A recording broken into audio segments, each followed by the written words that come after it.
Hello friends, welcome to our channel Current Affair Updated. This is Devashish Awasthi.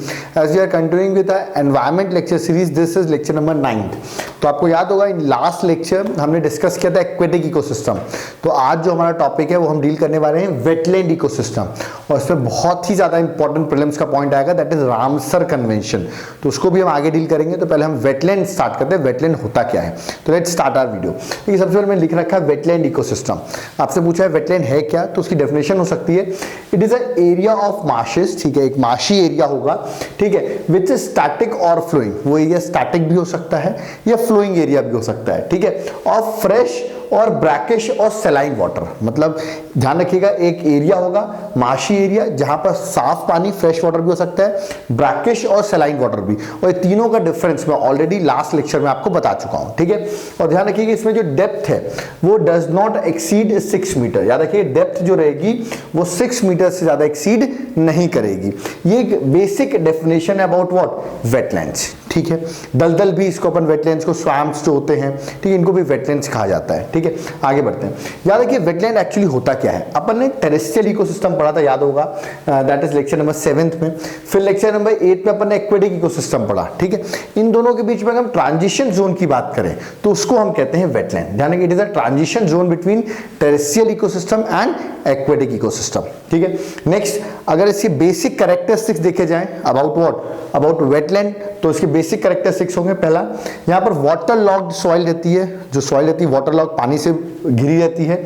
Second, यहाँ पे जो plants होते हैं वो हाइड्रोफाइट्स होते हैं, मतलब those plants which are grow in water. तो यहाँ रखिए हाइड्रोफाइट्स यहाँ पाए जाते हैं। थर्ड, इसकी हाइड्रिक सॉइल होती है।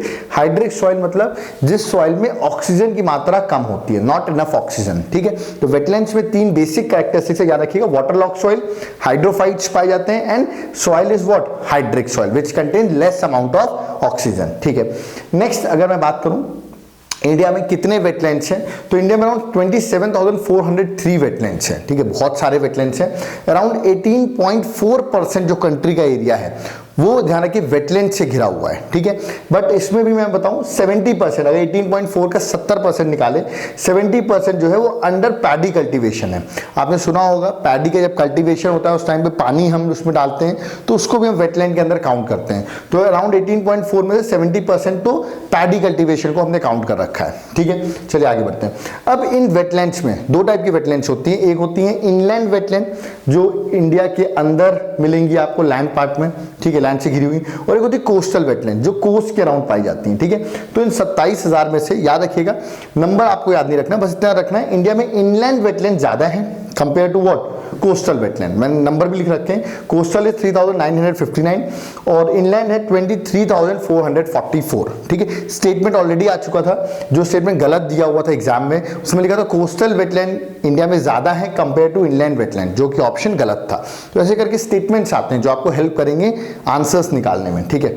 आगे बढ़ते हैं। कुछ कोस्टल वेटलैंड की अगर हम बात करें, ठीक है, तो आपने सुना होगा लगून्स, ठीक है, तो हम डिस्कस भी करेंगे, एस्चुरी, ठीक है, मैंग्रोव्स, स्वैम्प्स, कोरल रीफ, ये सब ध्यान रखिएगा कोरल वेटलैंड के अंदर ही इंक्लूड होते हैं। इनको हम अलग से डील करेंगे टॉपिक्स में, ठीक है। अगर हम कुछ और बात करें इनको छोड़ के, कोस्टल वेटलैंड्स को छोड़ के और कोई वेटलैंड्स के, तो जो फ्लड प्लेन्स होता है, मेजर रिवर्स का जो फ्लड प्लेन एरिया होता है, जैसे मान लीजिए जो रिवर है उसके आसपास का जो एरिया है फ्लड प्लेन एरिया, वो भी एक वेटलैंड हो सकता है, ध्यान रखिएगा। फिर सेलाइन टेम्पररी वेटलैंड्स भी होती हैं, ठीक है, सेलाइन and temporary wetlands of arid and semi arid areas, ठीक है। तो ये भी एक इंपॉर्टेंट पार्ट है, ठीक है। उसके बाद हाई एल्टीट्यूड वेटलैंड्स इन हिमालयाज, ठीक है, जैसे कि हिमालयाज में हाई एल्टीट्यूड में भी अपन को वेटलैंड्स मिलती हैं। तो ये कुछ वेटलैंड्स के मैंने आपको एग्जांपल्स बताए, तो इनको आप जरूर गो थ्रू करिए, ठीक है। चलिए आगे बढ़ते हैं अपने नेक्स्ट। अब एक डिफरेंस आता है वेटलैंड और लेक में, क्या डिफरेंस है मैं आपको प्रैक्टिकली बताऊं तो it's not a clear distinction, बहुत क्लियर डिस्टिंक्शन नहीं है between wetland and a lake, but still मैंने कुछ माइन्यूट डिफरेंस लिखे हैं, आप इनको नोट डाउन कर सकते हैं। जो वेटलैंड होती है वो शैलो वाटर बॉडी होती है, ठीक है, जबकि जो लेक होती है वो डीप भी हो सकती है और शैलो भी हो सकती है, ठीक है। तो याद रखिए जो शैलो होगी उसको तो हम वेटलैंड कहते हैं, बट डीप और शैलो दोनों हो सकती है लेक, ठीक है। अब देखिए मैंने जनरली इसकी बताई जाती है डेप्थ होती है वो 3 मीटर से, ध्यान रखिए, लेस देन 3 मीटर, मतलब 3 मीटर से ज्यादा डेप्थ नहीं होती है। मैंने अभी स्टार्टिंग में 6 मीटर आपको बताया था, ठीक है। तो वो भी प्रैक्टिकली डेफिनेशन में तो 6 मीटर है, but practically all over India अगर देखा जाए तो ध्यान रखिएगा, इंडिया के ऑल ओवर वर्ल्ड देखा जाए तो मैक्सिमम जो वेटलैंड्स हैं उनकी डेप्थ 3 मीटर से ज्यादा नहीं है। ये जनरली है, ध्यान रखिएगा। इससे ऐसा नहीं कि इससे ज्यादा अगर डेप्थ हुई तो वेटलैंड नहीं हुई, ऐसा कोई डेफिनेशन नहीं है वेटलैंड की, ठीक है। और इसमें जो है लेक में उसमें मिनिमम डेप्थ 3 मीटर होनी चाहिए, मतलब 3 मीटर से ज्यादा ही होनी चाहिए, तभी हम उसे लेक कहेंगे। तो याद रखिएगा, डीपर कौन होती है? लेक की वेटलैंड्स, लेक्स, ठीक है। ये जो है ये कोर पॉइंट है इसका, वेटलैंड और लेक को जो डिफरेंशिएट करता है। ध्यान रखिएगा, लेक में एक्वेटिक वेजिटेशन जिसे अपन कहते हैं वो बहुत कम होती है, जो वेजिटेशन हो जाता है लेक्स में बहुत कम है, ना के बराबर कह सकते हैं, जबकि wetlands have more aquatic vegetation. This is the major point of difference between lake and a wetland, ठीक है। नेक्स्ट अगर हम देखें वेटलैंड का इंपॉर्टेंस क्या है, इसका इंपॉर्टेंस भी बहुत ज्यादा है। जैसे कि आपको पता है ये हैबिटेट प्रोवाइड करता है, मतलब घर प्रोवाइड करता है, किसको?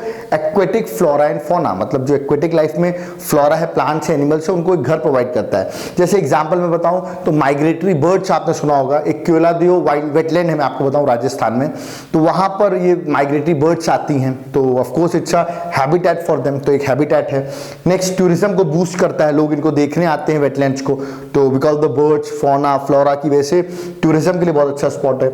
Next act as a water purifier, ठीक है, ध्यान रखिएगा वाटर प्यूरिफिकेशन का भी काम करता है, ठीक है। This is very important point कि वाटर को प्यूरिफाई करने में हेल्प करता है, ठीक है। Next flood control, of course अगर पानी जो है ये बहुत बड़ा मेजर रीजन भी आया कि वेटलैंड्स गायब होने की वजह से, डिमिनिश होने की वजह से फ्लड्स बढ़ रहे हैं सिटीज में, तो क्योंकि अगर वेटलैंड वहां रहता था तो जो एक्स्ट्रा वाटर रहता था वो इसमें आ जाता था, समा जाता था, but when wetlands are not there then water will have no space to go, तो एक्चुअली फ्लडिंग आ जाती है, तो फ्लड को कंट्रोल करते थे वेटलैंड्स। फिर ग्राउंड वाटर रिचार्ज, जमीन के पानी जो ग्राउंड वाटर रहता है उसको रिचार्ज करने में वेटलैंड्स हेल्प करते हैं, तो इसका बहुत इंपॉर्टेंट यूज भी है, ठीक है। थ्रेट की बात करें तो ये सभी कुछ फैक्ट्स आए हैं जिसमें पता चला है कि 2 to 3% ये रेट चल रहा है किसका? Every year of disappearing of wetlands. तो ये एक बहुत ही सीरियस थ्रेट है जो अभी अपन ने फैक्ट देखा, तो उसको अपन को कंट्रोल करना है, ठीक है। अब अपन देख सकते हैं क्यों ऐसा हो रहा है कि डिप्लीट हो रही है वेटलैंड्स, रीजंस फॉर डिप्लीशन। तो याद रखिएगा पोल्यूशन एक बहुत बड़ा रीजन है, पोल्यूशन, डोमेस्टिक, इंडस्ट्रियल, एग्रीकल्चर, जितना भी रन ऑफ है वाटर वो इन वेटलैंड्स में डाला जाता है, जिसकी वजह से इसकी जो एक्वेटिक लाइफ है बहुत हार्म हो रही है, ठीक है। डिफॉरेस्टेशन, यस, क्योंकि अगर पेड़ को काटे जा रहे हैं तो वहां पर एक्चुअली जो पॉपुलेशन रहती थी आसपास वेटलैंड की वो अल्टर कर रही है, तो उसकी वजह से वेटलैंड्स को हार्म है, ठीक है। नेक्स्ट एंक्रोचमेंट, वेटलैंड्स को अपन एंक्रोच कर रही है, पब्लिक माफिया जो है वो उनको एंक्रोच कर रहे हैं, वेटलैंड्स को खत्म किए दे रहे हैं बिकॉज ऑफ द कंस्ट्रक्शन, तो उसके बाद वेटलैंड्स को ही टारगेट बनाया जा रहा है। Next over fishing, yes, aquaculture भी इसे अपन कहते हैं, ओवर फिशिंग की जा रही है इन वेटलैंड्स में, क्योंकि यहाँ फिशेस पाई जाती हैं, उसकी वजह से इनकी एक्वेटिक डाइवर्सिटी जो है वो हार्म हो रही है। फिर removal of sand near wetlands, Sands को हटा दिया जाता है वेटलैंड से, ठीक है, जिसकी वजह से वेटलैंड्स खत्म होने की कगार में है। तो याद रखना these are the following reasons for depletion of wetlands, ठीक है। नेक्स्ट हम माइग्रेशन स्ट्रेटजी, मिटिगेशन स्ट्रेटजीज की बात करें कि किस तरह में इसको कंट्रोल कर सकते हैं वेटलैंड्स को डिप्लीट होने से, तो उसमें है प्रिवेंटिंग अनसस्टेनेबल एक्वाकल्चर, मैंने अभी बताया जो फिशिंग, ओवर फिशिंग होती है उसको कंट्रोल किया जाए, ठीक है। एफॉरेस्टेशन किया जाए डिफॉरेस्टेशन की जगह। प्रिवेंटिंग इन्वेसिव स्पीशीज, कुछ इन्वेसिव स्पीशीज होती हैं जो बाहर की होती हैं, वहां पर आती हैं, वो स्पीशीज को लगाया जाता है जिसकी वजह से वो हार्मफुल होती हैं अदर जो वहां पर स्पीशीज रही उनके लिए, तो ऐसी स्पीशीज को हटाया जाए, प्रिवेंट किया जाए। Reduce eutrophication, I already told you what is eutrophication last lecture, ठीक, याद होगा, न्यूट्रिएंट एनरिचमेंट ऑफ लेक्स जिसे अपन कहते हैं, तो उसको कंट्रोल किया जाए वरना उससे वेटलैंड को हार्म है।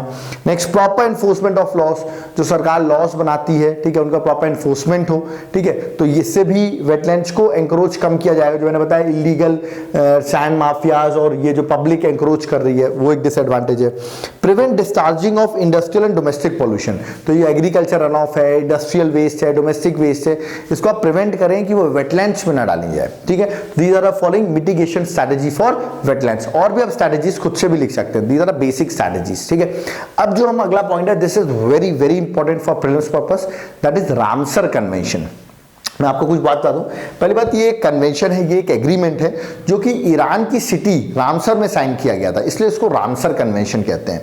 ये कन्वेंशन साइन किया गया था 2 फेब 1971, और किस लिए साइन किया गया था? For the protection of wetlands. तो मतलब ये कन्वेंशन है related to what, wetlands. Already exam में आ चुका है, रामसर कन्वेंशन जो है वो किससे रिलेटेड है, तो याद रखिएगा आंसर वुड बी वेटलैंड्स। ठीक है, ये जिस दिन साइन किया गया 2 फेब 1971, इसलिए हम वर्ल्ड वेटलैंड डे 2 फेब को ही सेलिब्रेट करते हैं।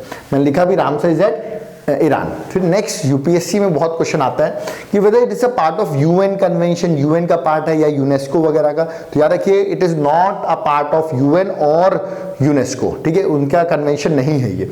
दूसरा, Ramsar convention is not a legal binding treaty, ये कोई लीगल बाइंडिंग ट्रीटी नहीं है। ठीक है, नेक्स्ट अगर देखा जाए तो ये वेटलैंड्स की कंजर्वेशन की बात है, तो ये एक्चुअली रामसर साइट्स चूज की जाती हैं ऑल ओवर द वर्ल्ड जिनको कंजर्व किया जाता है। तो अराउंड वर्ल्ड में 2100 रामसर साइट चूजन की गई हैं। ठीक है, जिसमें सबसे ज्यादा रामसर साइट अगर देखा तो यूके के पास है। ठीक है, यूनाइटेड किंगडम। हेडक्वार्टर की बात करें अगर इस कन्वेंशन का, तो ग्लैंड है, दैट इज स्विट्जरलैंड। सेक्रेटरिएट भी कह सकते हैं आप इसको, या इसका हेडक्वार्टर भी कह सकते हैं। अब ये इंडिया के पर्सपेक्टिव से क्यों इंपॉर्टेंट है मैं बताऊं। आउट ऑफ 2100 इंडिया में 26 रामसर साइट्स हैं। ठीक है, तो दिस इज इंपॉर्टेंट। प्रीलिम्स में क्या आ सकता है, 26 साइट्स जो मैं आपको बताने वाला हूं विद द स्टेट नेम्स, इनको राज्य किस स्टेट में है उनके नाम आप जरूर याद रखें। ठीक है, तो उससे पहले अपन एक चीज देख लें, इसमें एक होता है मॉन्ट्रिक्स रिकॉर्ड। ये यूपीएससी में ऑलरेडी 2014 में पूछा जा चुका है प्रीलिम्स में। मॉन्ट्रिक्स रिकॉर्ड क्या होता है, यानी कि जो रामसर साइट्स होती हैं, ठीक है, जो खत्म होने की कगार है, मतलब रामसर साइट में भी उनका नाम है, प्लस वो फिनिश होने की कगार में, मतलब they are vulnerable to ecological change, मतलब इकोलॉजिकल चेंज होता है तो वो इफेक्ट सबसे ज्यादा करेंगी, है ना। तो ऐसी साइट्स को हम डाल देते हैं मॉन्ट्रिक्स रिकॉर्ड के अंदर। तो आ सकता है मॉन्ट्रिक्स रिकॉर्ड किससे रिलेटेड है, तो याद रखिए रामसर कन्वेंशन से। तो मैं बता दूं इंडिया में 26 साइट्स हैं, उनमें से 2 साइट्स ऐसी हैं जो मॉन्ट्रिक्स रिकॉर्ड के अंदर आती हैं। पहले चिलिका लेक एक लेक थी, of course it's a wetland only, तो वो पहले आता था मॉन्ट्रिक्स रिकॉर्ड के अंदर, बट अब उसको वहां से हटा दिया गया है। तो अब 3 से अब सिर्फ 2 ही बची हैं। ठीक है, वो मैं बताऊंगा आपको कौन सी ऐसी 2 रामसर साइट्स इंडिया में है जो मॉन्ट्रिक्स रिकॉर्ड के अंदर आती हैं। तो ये पॉइंट अपन को देखना मॉन्ट्रिक्स रिकॉर्ड किसके लिए है। नेक्स्ट, ये प्रीलिम्स के लिए इंपॉर्टेंट हो सकता है। इंडिया ने भी national wetland conservation program start किया, स्टार्टिंग एग्जाम में आ सकता है। नेशनल वेटलैंड कंजर्वेशन प्रोग्राम किस ईयर में स्टार्ट किया गया, तो आंसर वुड बी 1986। इसको आप नोट डाउन करें। इंडिया ने ये जो रामसर कन्वेंशन इसको साइन किया था 1981 में। ठीक है, currently we have, I already told you, India has 26 Ramsar sites. ठीक है, तो हम स्टार्ट करते हैं ये 26 साइट्स की जितने भी नाम हैं विद द स्टेट नेम, जो आपको प्रीलिम्स में बहुत ही ज्यादा इंपॉर्टेंट है। तो चलिए स्टार्ट करते हैं 1 बाय 1। पहला है अष्टमुडी, याद रखिए इसको नोट डाउन करते हैं, ये केरल में है ये वेटलैंड। सेकेंड है भितरकनिका, वेरी इंपॉर्टेंट, उड़ीसा में है। नेक्स्ट भोज वेटलैंड, मध्य प्रदेश। नेक्स्ट चंद्रताल, याद रखिएगा हिमाचल प्रदेश में है। नेक्स्ट चिलिका, उड़ीसा में है, आपको पता होगा इंडिया की लार्जेस्ट लेक भी है चिलिका। ठीक है, नेक्स्ट दीपोर बील, असम। नेक्स्ट है Harike, it is at Punjab. Next one is Kanjli, answer is Punjab, याद रखिए ये भी कहां पर है, पंजाब में। अब देखिए कोयलादियो जो है उसमें मैंने सर्कल लगा रखा है, क्यों, क्योंकि मॉन्ट्रिक्स रिकॉर्ड के अंदर है ये वेटलैंड। तो कोयलादियो जो बहुत फेमस है राजस्थान में। ठीक है, नेक्स्ट लोकटक, अगेन मैंने सर्कल लगा रखा है, it is again in Montreux record, याद रखिएगा। लोकटक बहुत फेमस है मणिपुर में। ठीक है, next Kolleru lake, again wetland है Andhra Pradesh. Next is east Calcutta, ठीक है, wetland, answer is west Bengal. Next one is Nal Sarovar, answer is Gujarat. Point Calimere, याद रखिएगा Tamil Nadu. Next one is Pong, ठीक है, it is at Himachal Pradesh, important है, नोट डाउन करें। नेक्स्ट रेणुका, अगेन इंपॉर्टेंट है, हिमाचल प्रदेश। नेक्स्ट है रोपर, पंजाब, इसको नोट डाउन करिए। नेक्स्ट है रुद्र सागर, वेरी वेरी इंपॉर्टेंट, को लोग कंफ्यूज हो जाते हैं, नॉर्थ ईस्ट नहीं लगाते हैं इसका आंसर है त्रिपुरा। ठीक है, नेक्स्ट है सांबर लेक, आपने सुना होगा, दैट इज एट राजस्थान। ठीक है, नेक्स्ट वन इज शस्त्रम कोटा, याद रखिए इसका आंसर है केरल। नेक्स्ट है सुरिनसर, याद रखिए सुरिनसर, आंसर है Jammu and Kashmir. Next one is Tso Moriri, यार टी साइलेंट यहाँ पे, Tso Moriri again at Jammu and Kashmir. Next is Vembanad, again Kerala है आंसर। नेक्स्ट है वुलर, आपको पता होगा लार्जेस्ट फ्रेश वाटर लेक जिसको हम कहते हैं जम्मू एंड कश्मीर में जो है, तो आंसर इज वुलर। ठीक है, सामर लेक राजस्थान में, और होकेरा, याद रखिए जम्मू एंड कश्मीर में। तो मैंने सारी साइट्स बताई हैं, आप कमेंट बॉक्स में एक बार इन सारी साइट्स का नाम लिखें और स्टेट्स का नाम जरूर मेंशन करें, तो इससे आपका क्विक रिविजन होगा। तो write down 26 sites of Ramsar sites जो ऑलरेडी इंडिया के रामसर साइट्स में आता है, उनके आप नाम लिखिए प्लस देयर स्टेट्स नेम। ठीक है, बिना देखे लिखे लिखेंगे, कोशिश करिए, it will be great help for you. तो यहाँ पर हमने टॉपिक वेटलैंड इकोसिस्टम कंप्लीट कर दिया है। अब जो हमारा अगला टॉपिक होगा वो मैंग्रोव्स पे होगा एंड कोरल रीफ पे होगा। तो अगर आपको वीडियो अच्छा लग रहा है, आप इसको लाइक सब्सक्राइब शेयर जरूर करें, कमेंट करते रहें, इसमें हम इस वीडियो सीरीज को कंप्लीट करें। और इसमें ऑलरेडी 17 to 18 मैं ऑलरेडी बता चुका हूँ, 17 to 20 लेक्चर्स मैक्सिमम होंगे एनवायरमेंट के, स्टैटिक जो हम कहते हैं बेसिक एनवायरमेंट के। तो आप कमेंट करते रहें, और अगर आपको इसके हैंड रिटन नोट्स चाहिए तो आप नीचे दिए गए नंबर पर आप कॉन्टैक्ट भी कर सकते हैं। Thank you.